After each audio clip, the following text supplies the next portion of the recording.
Welcome to Suman TV California. నేను model house store చేసి అట్లనే కాలిఫోర్నియాలో ఇల్లు ఎట్లా కొనుక్కోవాలి, అసలు ఏం స్టెప్స్ ఫాలో అవ్వాలనేది చూపించడానికి వచ్చిన.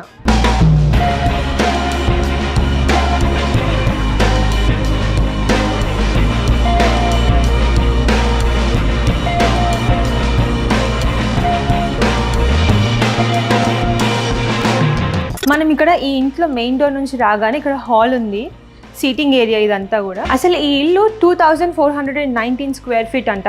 ఇక్కడ మన కిచెన్ ఏరియా లెఫ్ట్ సైడ్ చూస్తున్నారు కదా, అది డైనింగ్ ఏరియా, ఇదంతా కూడా కిచెన్ ఏరియా. ఇక్కడ అంతా ఐలాండ్ ఉంది. ఫస్ట్ టైం హోమ్ బయర్స్ అయితే తెలిసి ఉంటుంది, లైక్ మనము ఇవి చేంజ్ చేసుకోవచ్చు. ఈ కలర్ అనే కాదు, క్యాబినెట్స్ ఈ కలర్ అనే కాదు, ఐలాండ్ చేంజ్ చేసుకోవచ్చు. అండ్ ఇదంతా కూడా మనకి stove area, stove, microwave, oven అన్నీ కూడా ఇక్కడ ఉన్నాయి. అండ్ ఇవంతా కూడా మనకి ఇంటి ప్రైస్లోనే ఇంక్లూడ్ చేసి ఉంటారు అనమాట. బిల్డర్స్ మనకి ఇవన్నీ కూడా ఇస్తారు, లైక్ మైక్రోవేవ్ కానీ, స్టవ్ కానీ, అవెన్ కానీ, ఫ్రిడ్జ్ కానీ, ఇట్లాంటివన్నీ కూడా కొన్నిసార్లు ఇంక్లూడ్ అయి ఉంటుంది. కొన్ని సినారియోస్లో మనం కూడా కొనుక్కోవాల్సి వస్తుంది.